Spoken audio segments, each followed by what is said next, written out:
नमस्कार, मैं हूं विशाल यादव। यही तो हमारे संविधान की खूबसूरती है। यही तो बाबा भीमराव अंबेडकर साहब का सपना था कि एक दलित भी मंदिर का पुजारी बन सकता है। और आज माननीय न्यायालय ने एक ऐतिहासिक फैसला सुना करके कहीं न कहीं मनुवादियों के गाल पर करारा तमाचा लगा दिया है। दोस्तों, हम सभी लोगों को मालूम है कि मनुवादियों को बड़ी तकलीफ होती है जब एक दलित घोड़ी पर चढ़ता है। इन मनुवादियों को बड़ी तकलीफ होती है जब मंदिर के परिसर में एक दलित पैर रखता है। यह मनुवादी नहीं चाहते कि मंदिर का पुजारी, मेन पुजारी दलित बने। लेकिन आज माननीय न्यायालय के फैसले ने बाबा साहेब के सपने को साकार कर दिया है। दोस्तों, हम सभी लोगों को मालूम है कि बाबा साहेब ये चाहते थे कि समाज का प्रत्येक व्यक्ति समाज के साथ कंधे से कंधा मिलाकर चले, लेकिन ये मनुवादी नहीं चाहते थे।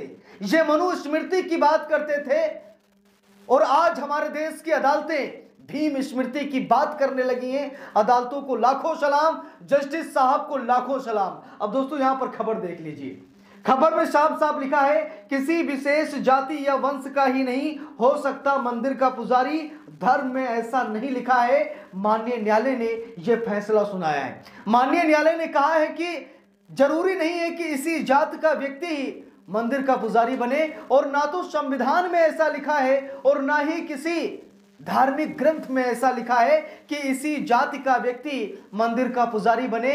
यानी कि जात का एक चमार पाशी भी मंदिर का पुजारी बन सकता है। और इसकी इजाजत हमें हमारा संविधान देता है और हमारे धार्मिक ग्रंथ भी देते हैं। हम सभी लोगों को मालूम है कि इन मनुवादियों ने जो कहानियां बनाई हैं, उस कहानियों में हम सभी को नीचा अछूत तो क्या बताया इन लोगों ने कहानियां सुना सुना करके।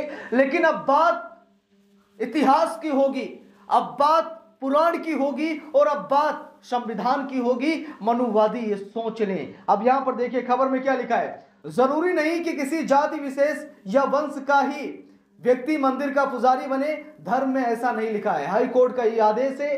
हाई कोर्ट ने साफ साफ कहा कि ये जरूरी नहीं है कि आप इस जात के हैं तो आप ही मंदिर के पुजारी बनेंगे, आप इस जात के हैं तो आप मंदिर के पुजारी नहीं बनेंगे।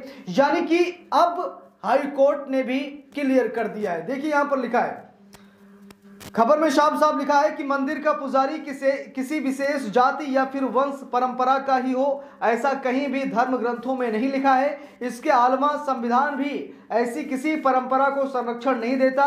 मंदिरों में पुजारी की भर्ती के एक मामले की सुनवाई करते हुए केरल हाई कोर्ट ने यह बात कही है। केरल हाई कोर्ट ने साफ साफ कहा कि किसी धार्मिक ग्रंथ में नहीं लिखा कि इसी जात का व्यक्ति मंदिर का पुजारी होगा। संविधान में भी नहीं लिखा कि इसी जात का व्यक्ति मंदिर का पुजारी होगा। और बाबा साहेब तो यही चाहते थे कि समाज का प्रत्येक नागरिक, चाहे जाति उसकी कुछ भी हो, उसे सम्मान बराबर मिलना चाहिए। और जब बाबा साहब ने देखा कि दलितों को सम्मान नहीं मिल रहा है, तो बाबा साहब पूरी कोशिश किए दलितों को सम्मान दिलाने के लिए। खुद उन्होंने संविधान लिख डाला, संविधान के जनक कहलाए, संविधान के रचयिता कहलाए। लेकिन आज कुछ ऐसे मूर्ख प्राणी हैं जो बाबा साहेब पर टिप्पणी करते हैं, जो संविधान पर टिप्पणी करते हैं, SC ST एक्ट को हटाने की बात करते हैं और कहते हैं कि अंबेडकर बाद का डर खत्म कर देंगे। यानी कि जिनकी कोई औकात नहीं है, आज वो लोग बाबा भीमराव अंबेडकर साहब जैसे महान पुरुष पर वो टिप्पणियां करते जा रहे हैं। लेकिन इतिहास बदलना अब इतना आसान नहीं है, मैं साफ शब्दों में कहना चाहता हूं। अब यहां पर देखिए केरल हाई कोर्ट ने क्या कहा, वो मैं आपको दिखा रहा हूं। लिखा भी है, मंदिर का पुजारी किसी खास जाति या फिर वंश से जुड़ा व्यक्ति होगा, यह धर्म सम्मत नहीं है।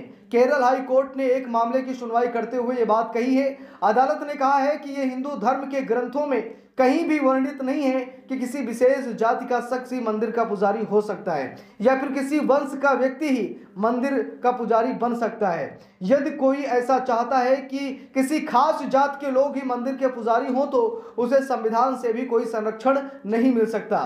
जस्टिस राजा विजय राघवन और जस्टिस KV जयकुमार ने ये बातें कही हैं। अब दोस्तों, जस्टिस साहब ने क्या कहा कि अगर कोई ऐसी बात बोलता है कि मैं इस जात का हूं, मैं ही मंदिर का पुजारी बनूंगा, तुम इस जात के हो, तुम नहीं बन सकते, तो यहां पर केरल हाई कोर्ट के जज साहब ने कहा कि उसे संविधान भी नहीं बचा सकता, जो ऐसी मतलब संविधान से संरक्षण नहीं मिल सकता।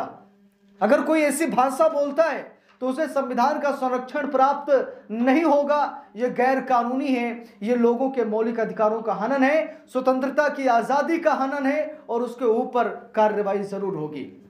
यह अदालत का आदेश है तो मानना ही पड़ेगा, नहीं तो कंटेम्प्ट ऑफ कोर्ट के लिए तैयार रहिए, यानी कि अवमानना के तहत आप पर कार्रवाई हो सकती है। यह खबर पूरे देशवासियों को जरूर देखनी चाहिए। केरल हाई कोर्ट का यह एक ऐतिहासिक फैसला है और सिर्फ बात केरल हाई कोर्ट की नहीं है, हमारे देश की सर्वोच्च अदालत ने, सुप्रीम कोर्ट ने भी कई बार यह कहा है कि हाशिए पर रहने वाला समाज, दबा कुचला समाज अगर आज बड़े बड़े संवैधानिक पदों पर बैठ रहा है तो यह संविधान की देन है। यहां तक कि हमारे सीजेआई जस्टिस वी.आर. गवई कई बार यह कह चुके हैं कि मैं अगर जज बन पाया हूं तो यह संविधान की देन है, यह बाबा साहेब की देन है। अगर मैं देश की सबसे बड़ी अदालत का सबसे बड़ा जज बन पाया हूं तो यह संविधान की देन है। कई बार जस्टिस वी.आर. गवई ये बातें बोल चुके हैं। इससे साफ पता लगता है कि संविधान की पावर क्या है, संविधान की ताकत क्या है, और हम सभी लोगों का भला इसी में है कि जितनी जल्दी हो सके हम सभी लोग संविधान की ताकत को जान पाएं, संविधान क्या चीज है इसे पहचान पाएं। जिस दिन हम जान गए कि संविधान क्या है और संविधान ने हमें क्या अथॉरिटी दी है, क्या पावर दी है, उस दिन हमसे ज्यादा शक्तिशाली पावरफुल कोई नहीं होगा।